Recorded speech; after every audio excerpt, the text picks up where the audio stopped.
Hello guys. आज की हमारी करंट की क्लास 8 जून के कुछ इंपॉर्टेंट क्वेश्चन की क्लास है। तो चलिए अपन अपने क्वेश्चनों की तरफ चलते हैं। देखिए, आज की क्लास में आज हमारा आपसे पूछा गया प्रश्न है, मध्य प्रदेश का सबसे पूर्वी जिला कौन सा है। आपको इसका सही आंसर कमेंट बॉक्स में कमेंट करके बताना है कि मध्य प्रदेश का सबसे पूर्वी जिला कौन सा है। हमारे ऑप्शन हैं बालाघाट, सिंगरौली, मुरैना, अलीराजपुर। ठीक है फ्रेंड्स, आप लोग इसका सही आंसर कमेंट बॉक्स में कमेंट करके बताइएगा। चलिए अपन अपने जून माह के इम्पोर्टेंट दिवसों का रिवीजन कर लेते हैं। तो देखिए, 1 जून को हमारा विश्व दुग्ध दिवस मनाया जाता है, 2 जून को तेलंगाना स्थापना दिवस मनाया जाता है और 5 जून को हमारा विश्व पर्यावरण दिवस मनाया जाता है। ठीक है, तीनों ही दिवस बहुत इंपॉर्टेंट हैं, तो आप लोग तीनों दिवसों को बहुत याद रखना। 1 जून को विश्व दुग्ध दिवस, 2 जून को तेलंगाना स्थापना दिवस और 5 जून को हमारा विश्व पर्यावरण दिवस मनाया जाता है। ठीक है फ्रेंड्स, चलिए अपन अपने करंट के क्वेश्चनों की तरफ चलते हैं। तो देखिए, आज की करंट की क्लास का हमारा पहला क्वेश्चन है, मध्य प्रदेश के किस जिले में 111 फीट ऊंची हनुमान जी की मूर्ति स्थापित करने की घोषणा हाल ही में की गई है। हमारे ऑप्शन है शिवपुरी, अशोकनगर, ओरछा या मुरैना। तो देखिए, इसका हमारा सही आंसर है अशोकनगर। मध्य प्रदेश के अशोकनगर जिले में 111 फीट ऊंची हनुमान जी की मूर्ति स्थापित करने की घोषणा की गई है। ठीक है, चलिए इसके बाद हम डिटेल जान लेते हैं। ये देखिए, 111 फीट ऊंची गदाधारी हनुमान जी की मूर्ति को शहर के मूर्तिकार प्रभात राय इन दिनों आकार देने में जुटे हुए हैं। इस मूर्ति को सितंबर माह यानी दिवाली के आसपास के समय अशोकनगर के बड़े तालाब के बीच स्थापित की जाएगी। तुलसी सरोवर पार्क के पास बना तालाब में स्थापित की जाएगी हनुमान जी की 111 फीट ऊंची मूर्ति। चंदेरी नगर के उत्तर पश्चिम में लगभग आधे मील की दूरी पर यह तालाब स्थित है। यह अशोकनगर के 10 पर्यटन स्थलों में से एक है। इस मूर्ति में भगवान हनुमान जी सिर पर मुकुट, हाथ में गदा धारण किए, एक हाथ से आशीर्वाद देते नजर आएंगे। ठीक है, तो आप लोग ध्यान रखना, 111 फीट ऊंची गदाधारी हनुमान जी की मूर्ति अशोकनगर जिले में स्थापित की जाएगी। ठीक है फ्रेंड्स, चलिए अपन अपना अगला क्वेश्चन देखते हैं। ये देखिए, हमारा अगला क्वेश्चन है, भिंड जिले की किस पहली महिला विधायक का हाल ही में निधन हो गया है। हमारे ऑप्शन है भूरी बाई, सुशीला सिंह भदौरिया, कलावती देवी या इनमें से कोई नहीं। तो देखिए, इसका सही आंसर है सुशीला सिंह भदौरिया। भिंड जिले की पहली महिला विधायक जिनका हाल ही में निधन हो गया है वह सुशीला सिंह भदौरिया है। चलिए इनके बारे में डिटेल जान लेते हैं। ये देखिए, भिंड जिले की प्रथम महिला विधायक रही सुशीला सिंह भदौरिया का रविवार को निधन हो गया। वह 95 साल की थीं। वर्ष 1957 से 1962 तक गौहद सामान्य विधानसभा सीट से विधायक रहीं।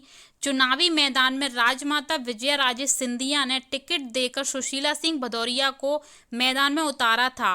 राजमाता की पहल ने सुशीला को जिले की प्रथम महिला विधायक होने का गौरव मिला था। पूर्व विधायक का अंतिम संस्कार सोमवार को गौहद में बेस्ली डैम के पास स्थित शमशान घाट में किया जाएगा। ठीक है, तो आप लोग याद रखना, भिंड जिले की प्रथम महिला विधायक सुशीला सिंह भदौरिया का निधन हो गया है। ठीक है, चलिए अपन अपना अगला क्वेश्चन देखते हैं। ये देखिए, हमारा अगला क्वेश्चन है, हाल ही में किस जिले में मेडिकल डिवाइस पार्क बनाया जाएगा। हमारे ऑप्शन है भोपाल, रीवा, इंदौर या सागर। तो देखिए, इसका सही आंसर है इंदौर में। हाल ही में इंदौर जिले में मेडिकल डिवाइस पार्क बनाया जाएगा। ठीक है, इसकी घोषणा किसने की है? तो इसकी घोषणा की है नितिन गडकरी ने। नितिन गडकरी ने इसकी घोषणा की है। ठीक है, ये कौन है? तो ये हमारे केंद्रीय सूक्ष्म लघु एवं मध्यम उद्योग मंत्री हैं। ठीक है, केंद्रीय सूक्ष्म लघु एवं मध्यम उद्योग मंत्री और सड़क परिवहन मंत्री भी है। ठीक है, आप लोग ध्यान रखना, सड़क परिवहन मंत्री भी हैं नितिन गडकरी, जिन्होंने इंदौर जिले में मेडिकल डिवाइस पार्क बनाए जाने की घोषणा की है। चलिए अपन अपना अगला क्वेश्चन देखते हैं। ये देखिए, हमारा अगला क्वेश्चन है, हाल ही में अंडर 18 राज्य ऑनलाइन शतरंज चैंपियनशिप के बालक वर्ग में किसने जीत हासिल की है। हमारे ऑप्शन है आयुष शर्मा, प्रखर बजाज, ए और बी दोनों या इनमें से कोई नहीं। तो देखिए इसका हमारा सही आंसर है ए और बी दोनों। हाल ही में अंडर 18 राज्य ऑनलाइन शतरंज चैंपियनशिप के बालक वर्ग में आयुष शर्मा और प्रखर बजाज ने जीत हासिल की है। ठीक है, आप लोग ये ध्यान रखना। चलिए इसके बारे में डिटेल जान लेते हैं। ये देखिए अंडर 18 राज्य ऑनलाइन शतरंज चैंपियनशिप के बालक वर्ग में आयुष शर्मा और प्रखर बजाज और बालिका वर्ग में शेरा डगारिया व नित्या जैन ने शानदार प्रदर्शन कर राष्ट्रीय प्रतियोगिता के मध्य प्रदेश टीम में जगह बना ली है। बालक वर्ग में आयुष शर्मा 6 अंक के साथ पहला व प्रखर बजाज ने 5 अंक के साथ दूसरा स्थान हासिल किया। इसी तरह बालिका वर्ग में शेरा व नित्या ने 4-4 अंक प्राप्त किए, लेकिन टाई ब्रेकर के आधार पर शेरा पहले व नित्या दूसरे स्थान पर रहीं। अंडर 16 के मुकाबले अभी खेले जा रहे हैं। इस प्रतियोगिता में प्रदेश भर के 150 खिलाड़ी भाग ले रहे हैं। ठीक है, तो आप लोग याद रखना बालक वर्ग में आयुष शर्मा और प्रखर बजाज जीत हासिल की है। ठीक है, चलिए अपन अपना अगला क्वेश्चन देखते हैं।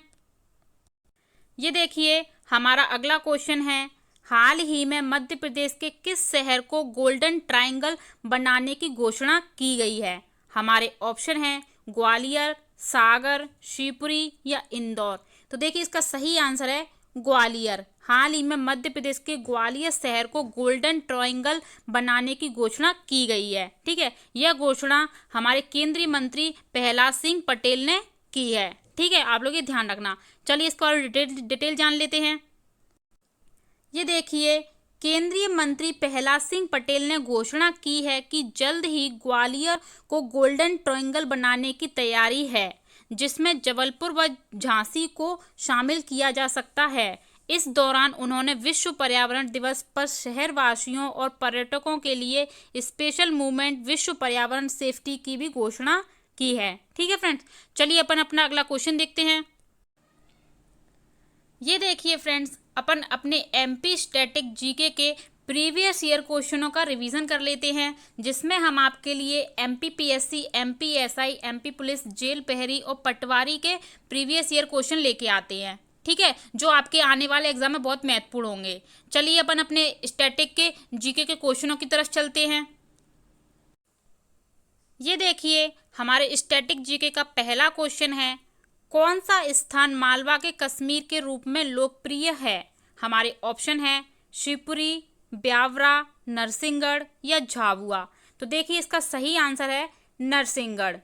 नरसिंहगढ़ हमारा मालवा के कश्मीर के रूप में लोकप्रिय है। ठीक है, चलिए इसके बारे में डिटेल जान लेते हैं। तो ये देखिए नरसिंहगढ़ हमारे मालवा के कश्मीर के रूप में लोकप्रिय है। मालवा के कश्मीर के रूप में लोकप्रिय है।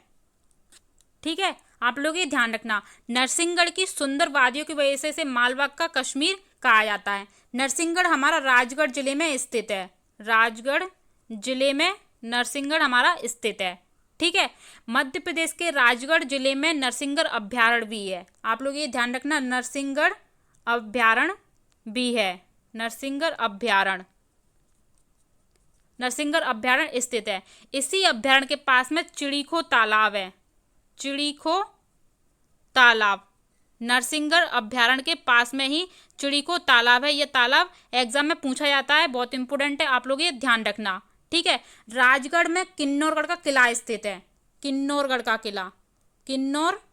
का किला राजगढ़ में स्थित है। ठीक है, राजगढ़ में स्थित है ये। और इसे किसने बनवाया था? तो राजा उदयवर्मन ने बनवाया था। ठीक है, महाराजा उदयवर्मन ने राजगढ़ में किन्नौरगढ़ का किला बनवाया था। ठीक है, नरसिंहगढ़ अभ्यारण्य में तोते प्रसिद्ध हैं। तोते पाए जाते हैं वहाँ पे बहुत प्रसिद्ध, ज़्यादा तरीके से। तो वहाँ के तोते प्रसिद्ध हैं नरसिंहगढ़ के अभ्यारण्य में। ठीक है, और नरसिंहगढ़ अभ्यारण्य में ही दूधराज पक्षी मुख्य रूप से देखा जाता है। दूधराज हमारा राजकीय पक्षी है। ठीक है, नरसिंहगढ़ अभ्यारण्य में ही हमारा दूधराज पक्षी मुख्य रूप से देखा जाता है और ये हमारा राजकीय पक्षी है। राजकीय पक्षी है दूधराज। ठीक है, तो आप लोग ये ध्यान रखना। मैं एक बार सारे फैक्ट रिपीट कर देती हूँ, सारे इंपॉर्टेंट हैं, तो आप लोग ध्यान से सुन लेना और इंपॉर्टेंट फैक्ट आप लोग लिख भी लेना। ठीक है, तो नरसिंहगढ़ को मालवा के कश्मीर के रूप में लोकप्रिय है। राजगढ़ जिले में हमारा नरसिंहगढ़ है। नरसिंहगढ़ हमारा अभ्यारण्य भी है। इसी अभ्यारण्य के पास चिड़ीको तालाब है और इसी अभ्यारण्य में दूधराग पक्षी देखने को मुख्य रूप से मिलता है, जो कि हमारा राजकीय पक्षी है। ठीक है, इसी अभ्यारण्य के पास में चिड़ीको तालाब है, ये आप लोग ध्यान रखना, बहुत इंपॉर्टेंट है। राजगढ़ में किन्नौरगढ़ का किला स्थित है। इस किले को महाराजा उदयवर्मन ने बनवाया था। ठीक है फ्रेंड्स, आप लोग ये ध्यान रखना। और नरसिंहगढ़ अभ्यारण्य में मुख्य रूप से तोते प्रसिद्ध हैं नरसिंहगढ़ अभ्यारण्य के। ठीक है फ्रेंड्स, तो आप लोग ये ध्यान रखना। चलिए अपन अपना अगला क्वेश्चन देखते हैं। ये देखिए हमारा अगला क्वेश्चन है, निम्न में से कौन से संगीतकार मध्य प्रदेश से संबंधित नहीं हैं? हमारे ऑप्शन है पंडित शिव कुमार शर्मा, उस्ताद अलाउद्दीन खान, कृष्ण राव शंकर पंडित, बालकृष्ण आनंद राव। तो देखिए हमारा इसका सही आंसर है पंडित शिव कुमार शर्मा। पंडित शिव कुमार शर्मा संगीतकार मध्य प्रदेश से संबंधित नहीं है। ठीक है फ्रेंड्स, चलिए इनके बारे में डिटेल जान लेते हैं। ये देखिए पंडित शिव कुमार शर्मा, पंडित शिव कुमार शर्मा मध्य प्रदेश से संबंधित नहीं है। इनका जन्म जम्मू में हुआ था। ठीक है, आप लोग याद रखना, इनका जन्म जम्मू में हुआ था 13 जनवरी 1938 को। 13 जनवरी 1938 को इनका जन्म जम्मू में हुआ था। ठीक है, ये एक प्रसिद्ध संतूर वादक हैं। ठीक है, आप लोग याद रखना, पंडित शिव कुमार शर्मा प्रसिद्ध संतूर वादक हैं, प्रसिद्ध संतूर वादक हैं। ठीक है, आप लोग ये ध्यान रखना। इन्होंने मुख्य फिल्मों में संगीत दिया है अपना। वो कौन कौन सी फिल्में हैं? तो फासले, सिलसिला, लम्हे, चांदनी, डर, इन सब फिल्मों में इन्होंने अपना संगीत दिया है। मैं लिख देती हूँ, फासले, सिलसिला,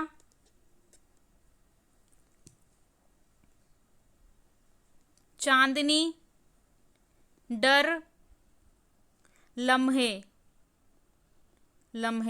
डर, इन प्रसिद्ध फिल्मों में इन्होंने अपना संगीत दिया है। ठीक है, और ये कौन कौन से पुरस्कार उपाधि से सम्मानित है? तो ये संगीत नाटक अकादमी पुरस्कार से सम्मानित है, पद्मश्री से सम्मानित किया गया इनको, और पद्म विभूषण से। ठीक है, तो आप लोग याद रखना, मैं लिख देती हूँ, इन्हें पद्म विभूषण से सम्मानित किया गया है, पद्म विभूषण से, और पद्मश्री से भी सम्मानित किया गया है, पद्मश्री, और संगीत नाटक अकादमी। ठीक है, आप लोग ध्यान रखना, संगीत नाटक अकादमी पुरस्कार, नाटक अकादमी पुरस्कार से भी इसने सम्मानित किया गया है। ठीक है, आप लोग ये याद रखना। मैं एक बार सारे इंपॉर्टेंट फैक्ट रिपीट कर देती हूँ, आप लोग ध्यान से सुन लीजिएगा और इंपॉर्टेंट फैक्ट आप लोग लिख लेना फ्रेंड। ठीक है, तो पंडित शिव कुमार शर्मा का जन्म हमारे जम्मू में हुआ था 13 जनवरी 1938 को। ये एक प्रसिद्ध संतूर वादक हैं। ठीक है, आप लोग याद रखना, ये इंपॉर्टेंट है, ये प्रसिद्ध एक संतूर वादक है। ये एग्जाम में पूछा जा सकता है कि पंडित शिव कुमार शर्मा किसके लिए प्रसिद्ध हैं? तो संतूर वादक हैं। ठीक है, इन्होंने मुख्य फिल्मों में अपना संगीत दिया है, तो वो फासले, सिलसिला, चांदनी, डर, लम्हे, इन फिल्मों में इन्हें अपना संगीत दिया है। और इन्हें कौन कौन से पुरस्कार और उपाधि मिले हैं? तो संगीत नाटक अकादमी पुरस्कार मिला है, पद्मश्री से सम्मानित किए गए हैं, पद्म विभूषण से सम्मानित किए गए हैं। ये आप लोग ध्यान रखना। ठीक है फ्रेंड्स, तो ये पंडित शिव कुमार शर्मा के बारे में हो गया। उस्ताद अलाउद्दीन की बात करें तो उस्ताद अलाउद्दीन खान हमारे मध्य प्रदेश में जन्म हुआ था इनका। ये हमारे मध्य प्रदेश के संगीतकार हैं, ये सरोद वादक हैं। ठीक है, आप लोग याद रखना, सरोद वादक हैं हमारे उस्ताद अलाउद्दीन खां। ये हमारे मध्य प्रदेश में इनका जन्म हुआ था। ठीक है, आप लोग ध्यान रखना, ये एक बहुप्रसिद्ध सरोद वादक हैं, उस्ताद अलाउद्दीन खान। कृष्ण राव शंकर पंडित, ये मध्य प्रदेश के ग्वालियर घराने से हैं। ये भारत के एक प्रसिद्ध संगीतकार हैं। ठीक है, आप लोग याद रखना, ये ग्वालियर घराने से हैं, ग्वालियर घराने से हैं कृष्ण राव शंकर पंडित, और ये संगीतकार हैं, एक भारत के प्रसिद्ध। आप लोग ये ध्यान रखना, इन्होंने ही शंकर गंधर्व महाविद्यालय की स्थापना की थी, कृष्ण राव पंडित ने ही। आप लोग ध्यान रखना, कृष्ण राव पंडित ने ही शंकर गंधर्व महाविद्यालय की स्थापना की थी। ठीक है, कृष्ण राव शंकर पंडित ने ही। बालकृष्ण आनंद राव हिंदी के कवि एवं संपादक हैं। बालकृष्ण आनंद राव ये हिंदी के कवि और संपादक हैं। ठीक है, हिंदी के कवि और संपादक हैं, ये भी आप लोग ध्यान रखना। ठीक है, तो इन चारों के बारे में इंपोर्टेंट फैक्ट मैंने आपको बता दिए हैं, आप लोग ध्यान से सुन लेना और लिख लेना, बहुत इंपोर्टेंट फैक्ट हैं, एग्जाम में पूछे जा सकते हैं। ठीक है प्रश्न, ठीक है फ्रेंड्स। इन तीनों का जन्म ग्वालियर में हुआ था और पंडित शिव कुमार शर्मा का जन्म हमारे जम्मू में हुआ था। तो चलिए अपन अपना अगला क्वेश्चन देखते हैं। ये देखिए हमारा अगला क्वेश्चन है, किस राष्ट्रीय उद्यान में आप शयित भगवान विष्णु की अद्वितीय 11 मीटर लंबी प्रतिमा शेष शस्या को पाएंगे? हमारे ऑप्शन हैं माधव राष्ट्रीय उद्यान, जीवाश्म राष्ट्रीय उद्यान, बांधवगढ़ राष्ट्रीय उद्यान या कान्हा किसली राष्ट्रीय उद्यान। तो देखिए इसका हमारा सही आंसर है बांधवगढ़ राष्ट्रीय उद्यान।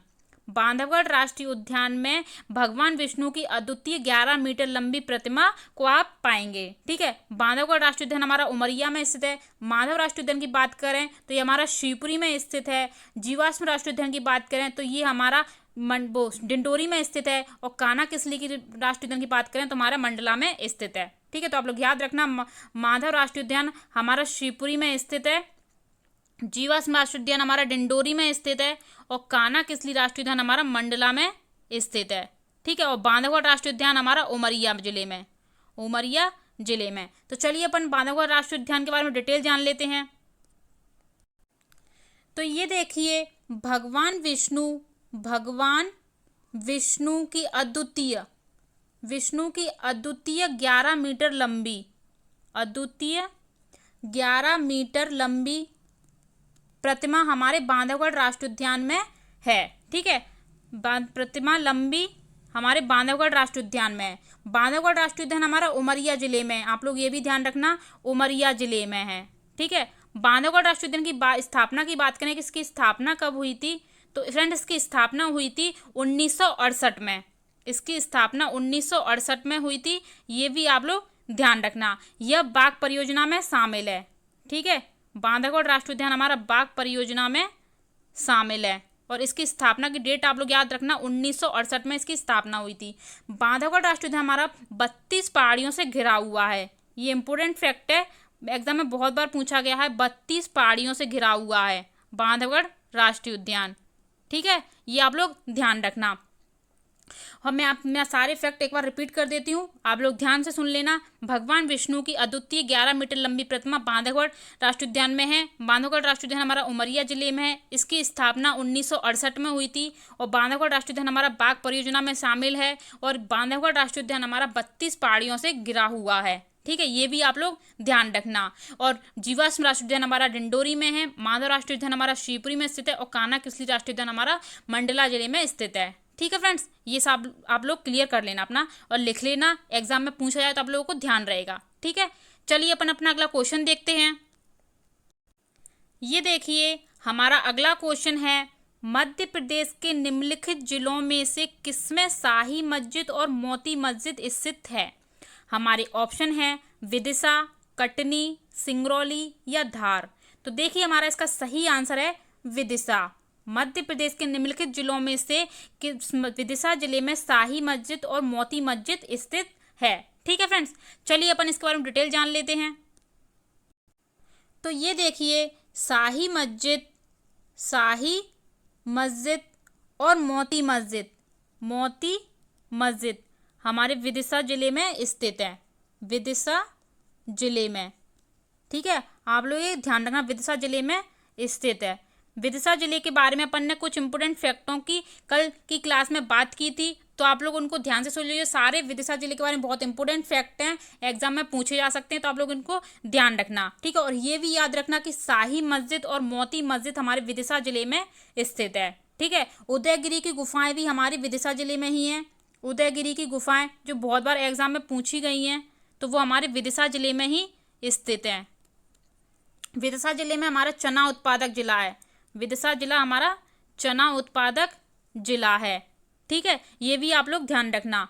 राजस्थान से प्राप्त सिरोंज तहसील इसी जिले में शामिल की गई है। ठीक है, सिरोंज हमारे राजस्थान से प्राप्त की हुई है, राजस्थान से सिरोंज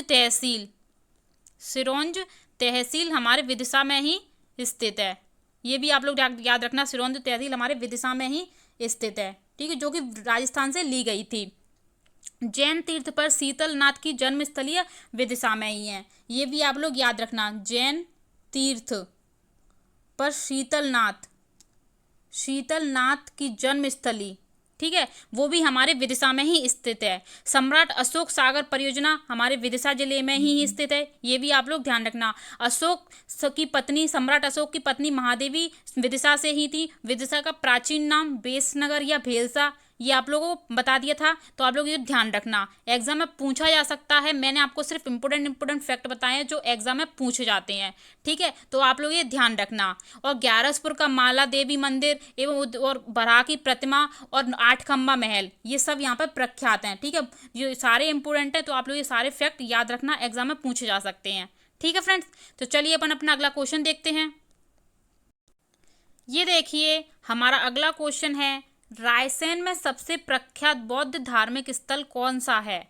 हमारे ऑप्शन है आशापुरी, सांची, देलावाड़ी या भीमबेटका। तो देखिए इसका हमारा सही आंसर है सांची। रायसेन में सबसे प्रख्यात बौद्ध धार्मिक स्थल सांची है, ठीक है फ्रेंड्स। चलिए इसके बारे में डिटेल जान लेते हैं।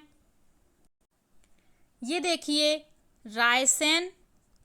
रायसेन जिले में सबसे प्रख्यात बौद्ध धार्मिक स्थल सांची है, ठीक है, आप लोग ये ध्यान रखना, बौद्ध धार्मिक स्थल सांची है, सांची, ठीक है, ये रायसेन जिले में स्थित है। इसका निर्माण किसने करवाया था? तो सांची स्तूप का निर्माण हमारे अशोक महान ने करवाया था, ठीक है, आप लोग ध्यान रखना, अशोक महान ने इसका निर्माण करवाया था, अशोक महान ने, ठीक है, इसका निर्माण करवाया था। और सांची स्तूप को विश्व धरोहर की सूची में शामिल किया गया है। तो कब किया गया था विश्व धरोहर की सूची में शामिल? तो विश्व धरोहर की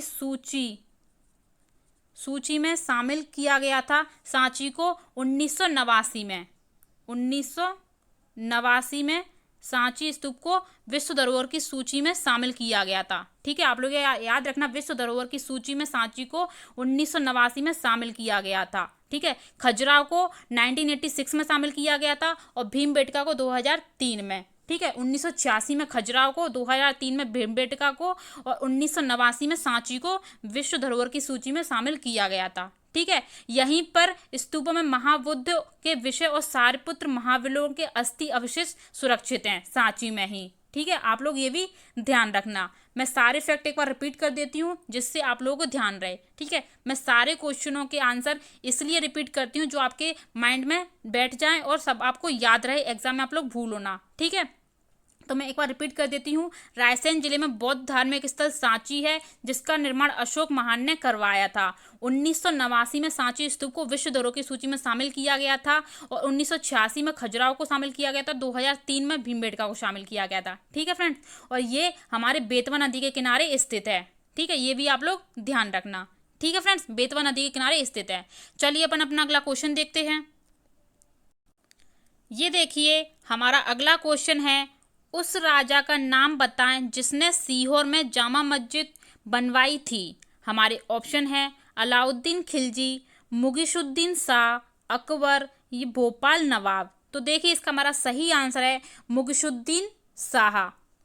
सीहोर में जामा मस्जिद मुगीसुद्दीन शाह ने बनवाई थी, ठीक है फ्रेंड्स। चलिए अपन इसके बारे में डिटेल जान लेते हैं। तो ये देखिए सीहोर में जामा मस्जिद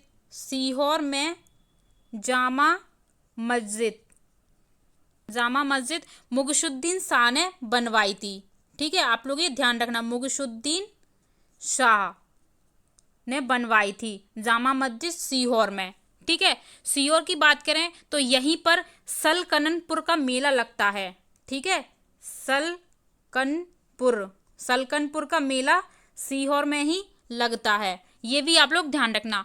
देश का पहला आवासीय खेल विद्या सीहोर में स्थित है। देश का पहला आवासीय खेल विद्या यही सीहोर में ही स्थित है, ठीक है, ये भी आप लोग ध्यान रखना, सीहोर में स्थित है। भोपाल शुगर मिल सीहोर में ही स्थित है। भोपाल शुगर मिल हमारे सीहोर में ही स्थित है। ठीक है, ये भी आप लोग ध्यान रखना। और सीहोर जिले की बुधनी में ट्रैक्टर प्रशिक्षण केंद्र बुधनी में है, ये भी आप लोग ध्यान रखना। ट्रैक्टर प्रशिक्षण केंद्र हमारे बुधनी में है, बुधनी हमारे सीहोर जिले में ही स्थित है। ठीक है, ट्रैक्टर प्रशिक्षण केंद्र ये हमारे बुधनी में स्थित है। बुधनी में रेलवे स्लीपर बनाए जाते हैं, ये भी आप लोग ध्यान रखना। बुधनी में हमारे रेलवे स्लीपर बनाए जाते हैं, ये हमारे बुधनी में ही बनाए जाते हैं। यहाँ की आष्टा तहसील से पार्वती नदी निकलती है। ठीक है, ये इंपोर्टेंट फैक्ट है, ये भी आप लोग ध्यान रखना।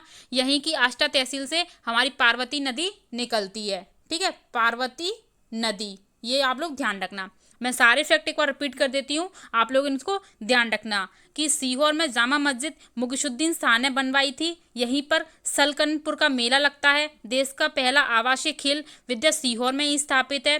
भोपाल शुगर मिल सीहोर में ही है। ठीक है, ट्रैक्टर प्रशिक्षण केंद्र बुधनी में है, बुधनी हमारा सीहोर जिले में ही है। बुधनी में रेलवे स्लीपर बनाए जाते हैं और यहाँ की आष्टा तहसील से पार्वती नदी निकलती है। ठीक है फ्रेंड्स, चलिए अपन अपना अगला क्वेश्चन देखते हैं। ये देखिए, कल की करंट की क्लास में हमारा आपसे पूछा गया प्रश्न था, मध्य प्रदेश का सबसे छोटा अभ्यारण्य कौन सा है। हमारे ऑप्शन हैं रातापानी, नौरादेही, रालामंडल या बोरी। तो देखिए, इसका हमारा सही आंसर है रालामंडल। मध्य प्रदेश का सबसे छोटा अभ्यारण्य रालामंडल है। ठीक है फ्रेंड्स, चलिए इसके बारे में डिटेल जान लेते हैं। तो ये देखिए, सबसे छोटा अभ्यारण्य, सबसे छोटा अभ्यारण्य रालामंडल, रालामंडल इंदौर में स्थित है, इंदौर जिले में स्थित है। ठीक है, आप लोग ये ध्यान रखना, ये मध्य प्रदेश का सबसे छोटा अभ्यारण्य है जो कि हमारे इंदौर जिले में स्थित है। ठीक है, 5 वर्ग किलोमीटर में फैला हुआ है, 5 वर्ग किलोमीटर फैला हुआ है। सबसे छोटा अभ्यारण्य है, इंदौर में ये स्थित है। इसकी स्थापना कब हुई थी? रालामंडल की स्थापना की बात करें तो 1989 में इसकी स्थापना हुई थी। ठीक है फ्रेंड्स, ये भी आप लोग ध्यान रखना। मध्य प्रदेश का सबसे बड़ा अभ्यारण्य कौन सा है? सबसे बड़ा, तो मध्य प्रदेश का सबसे बड़ा अभ्यारण्य है नौरादेही, नौरादेही अभ्यारण्य। ये हमारा सागर में स्थित है, सागर में स्थित है। इसकी स्थापना हुई थी 1975 में, 1975 में नौरादेही की स्थापना हुई थी सागर जिले में। ठीक है, ये 1194.670 लगभग 1200 वर्ग किलोमीटर में फैला हुआ है। ठीक है, लगभग 1200 किलोमीटर में या बात करें तो 1194.670 में फैला हुआ है। लगभग 1200 मान लेते हैं, लगभग 1200 वर्ग किलोमीटर में ये फैला हुआ है, जो कि हमारे सागर जिले में स्थित है। इसकी स्थापना आप लोग याद रखना 1975 में। ठीक है, इसके मेन फैक्ट हैं, इंपॉर्टेंट हुआ, मैं आपको रिपीट कर देती हूँ, वो आप लोग ध्यान रखना। रालामंडल मध्य प्रदेश का सबसे छोटा अभ्यारण्य है जो कि हमारे इंदौर जिले में स्थित है। इसकी स्थापना हुई थी 1989 में। ठीक है, मध्य प्रदेश का सबसे बड़ा अभ्यारण्य है नौरादेही, सागर में स्थित है। इसकी स्थापना हुई थी 1975 में। ठीक है फ्रेंड्स, ठीक है, तो आपका ये क्लियर हो गया होगा। मध्य प्रदेश का सबसे छोटा रालामंडल अभ्यारण्य, नौरादेही सबसे बड़ा है, और रातापानी हमारे रायसेन जिले में स्थित है, रातापानी हमारे रायसेन जिले में स्थित है, और बोरी अभ्यारण्य हमारे होशंगाबाद जिले में स्थित है। ठीक है, ये भी आप लोग ध्यान रखना। बोरी अभ्यारण्य हमारे होशंगाबाद जिले में स्थित है, रातापानी रायसेन में है, नौरादेही सागर में स्थित है, सागर में, और रालामंडल हमारे इंदौर में।